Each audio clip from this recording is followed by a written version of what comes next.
मम्मा, इस बारिश ने तो हमारा सारा घर तोड़ दिया। मम्मा, अब हम कहाँ रहेंगे? सुनहरी बेटा, चलो मैं तुम्हें तुम्हारी मौसी के घर छोड़ आती हूँ। जब घर बन जाएगा तब मैं तुम्हें वापस ले आऊंगी। तब तक तुम वहाँ रह लेना। अभी तुम बहुत छोटी हो और बारिश भी बहुत तेज हो रही है। ऐसी बारिश में अगर तुम भीगोगी तो तुम्हारी तबीयत खराब हो जाएगी। इसलिए तुम कुछ दिन अपनी मौसी के घर रह लेना। ये कहकर टुनटुनी चिड़िया अपनी बेटी को लेकर अपनी बहन के घर जाती है। पिंकी बहन, अरे ओ पिंकी बहन, दरवाजा खोलो, मैं आई हूँ टुनटुनी। वो कई बार ऐसे आवाज लगाती है लेकिन कोई भी दरवाजा नहीं खोलता। तभी टुनटुनी की नजर दरवाजे पे लगे ताले पर पड़ती है। तभी वहाँ हरिया तोता आता है। चिड़िया बहन, पिंकी चिड़िया तो यहाँ पर नहीं है। वो तो कई दिनों से कहीं बाहर चली गई है और पता नहीं वह कब वापस आएगी। ये कहकर वो हरिया तोता वहाँ से चला जाता है। टुनटुनी चिड़िया तो ये सुनकर बहुत परेशान हो जाती है। पिंकी बहन न जाने कहाँ चली गई है और पता नहीं वो कब आएंगी। अब मैं अपनी बेटी को लेकर कहाँ जाऊँ? एक तो ये बारिश है कि रुकने का नाम नहीं ले रही। मम्मा मम्मा, मुझे बहुत ठंड लग रही है। मम्मा, आप कहीं चलो ना। मेरी बच्ची, तू चिंता मत कर, चल हम यहीं किसी से मदद मांगते हैं। ये कहकर टुनटुनी चिड़िया कालू कौवे के घर के बाहर आती है।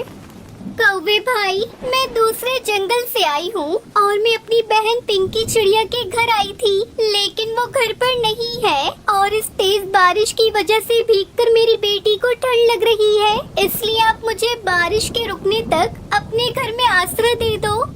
ये सुनकर कालू कौवा अपने घर के अंदर अपनी पत्नी सुंदरी कौवी के पास जाता है। पति जी, कौन आया है इतनी तेज बारिश में हमारे घर?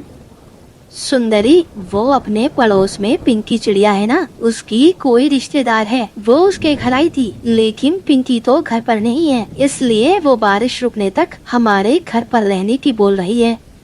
नहीं नहीं कालू जी, मैं नहीं दे सकती किसी को अपने घर में आसरा। उस चिड़िया से मना कर दो।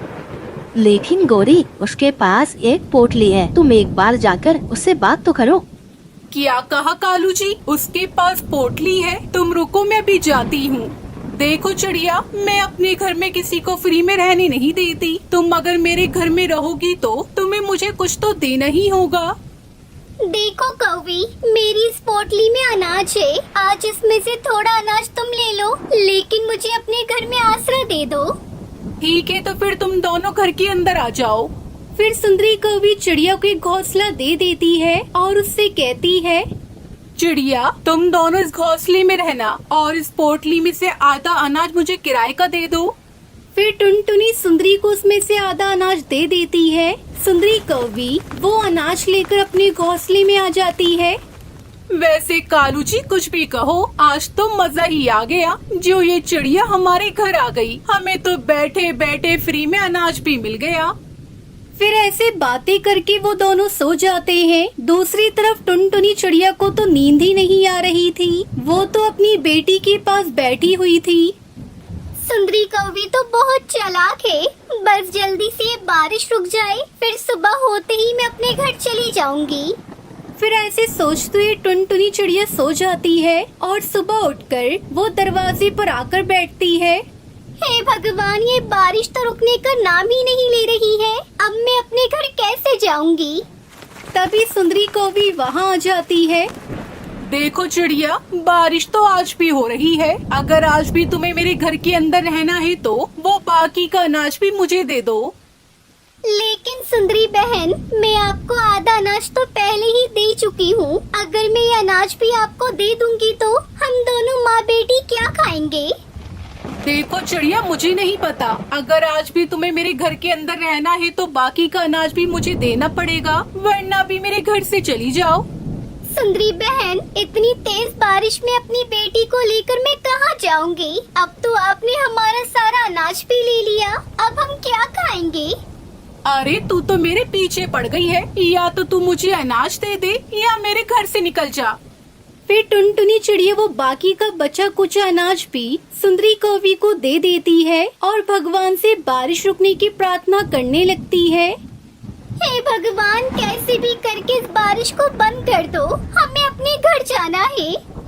फिर ऐसे ही सुबह हो जाती है। वो फिर से दरवाजे पर आकर बैठती है, लेकिन बारिश तो रुकने का नाम ही नहीं ले रही थी। तभी सुंदरी कौवी वहाँ आती है। सुनो टुनटुनी चिड़िया, अब तो तुम्हारे पास मुझे देने के लिए कुछ भी नहीं है, तो तुम अपनी बेटी को लो और यहाँ से निकल जाओ। सुंदरी बहन, आपने हमारा सारा नाश तो ले लिया, तो अब कृपया करके बारिश रुकने तक हमें अपने घर में रहने नहीं दो। हम इतनी तेज बारिश में कहाँ जाएंगे? सुनो चिड़िया, मेरा घर कोई धर्मशाला थोड़ी है, इसलिए तुम मेरी बला से कहीं भी जाओ। ये कहकर सुंदरी कौवी उन दोनों को घर से बाहर निकाल देती है। टुनटुनी चिड़िया अपनी बेटी के साथ बाहर बैठी बारिश में भीग रही थी। मेरी बच्ची, तुम परेशान मत हो, मैं कुछ न कुछ रास्ता जरूर निकाल लूंगी। फिर टुनटुनी अपनी बेटी को लेकर आगे बढ़ती है। तभी उसकी नजरें घर पर पड़ती है और वो वहाँ आती है। वो वहाँ आकर आवाज देने वाली थी कि तभी उसकी नजर खिड़की पर पड़ती है। ये क्या? ये तो किसी चील का घर है। अगर मैं इसके घर में गई तो ये हमें खा जाएगा। चलो हम यहाँ से कहीं दूसरी तरफ चलते हैं। ये कहकर टुनटुनी चिड़िया अपनी बेटी सुनहरी को लेकर वहाँ से उड़ जाती है और एक खाली जगह पर जाकर बैठ जाती है। मेरी बेटी को तो बहुत तेज बुखार आ गया है। अब मैं अपनी बेटी को लेकर कहाँ जाऊँ? यहाँ तो कोई हमारी मदद भी नहीं कर रहा है। तभी वहाँ से बंटी कबूतर गुजरता है। वो चिड़िया को देखकर उसके पास आकर कहता है, चिड़िया, तुम ऐसी तेज बारिश में अपनी छोटी बेटी को लेकर यहाँ क्यों बैठी हो? अगर ऐसे बारिश में भीगोगी तो तुम दोनों को ठंड लग जाएगी। कबूतर भाई, मेरी बेटी को बहुत तेज बुखार है और यहाँ पर कोई भी पक्षी हमारी मदद नहीं कर रहा। कृपया करके आप हमारी मदद कर दो। फिर टुनटुनी उस कबूतर को अपनी सारी बात बताती है। तब वो कबूतर उन दोनों को अपने घर ले जाता है। वो टुनटुनी की बेटी को बुखार की दवाई पिला देता है, जिससे वो कुछ ही देर में ठीक हो जाती है। बंटी भैया, आपका बहुत बहुत धन्यवाद जो आपने मेरी इतनी मदद की, वरना इस जंगल में तो और किसी ने मेरी मदद नहीं की। चिड़िया, इसमें धन्यवाद की कोई बात नहीं है। यह तो हमारा फर्ज होता है कि जो कोई भी मुसीबत में हो हम उसकी मदद करें। सुनो बंटी भैया, ये आपका घर किस चीज का बना है? ये ऐसे कांच का कैसे दिख रहा है? चिड़िया, यह कांच का नहीं, यह तो चूड़ियों का घर है। यह घर बहुत ही मजबूत है। चाहे कितनी भी तेज आंधी या तूफान, बारिश, कुछ भी आ जाए, यह कभी नहीं टूटेगा। तुम चाहो तब तक इस घर में रह सकती हो। हाँ मम्मा, बंटी अंकल ठीक कह रहे हैं। हम इसी चूड़ियों के घर में रहते हैं। ठीक है बेटा, जब तुम्हारा इतना मन कर रहा है इस चूड़ियों के घर में रहने का, तो हम इसी में रहते हैं। फिर इस तरह वो दोनों माँ बेटी बंटी कबूतर के चूड़ी के बने घर में खुशी खुशी रहने लगती है।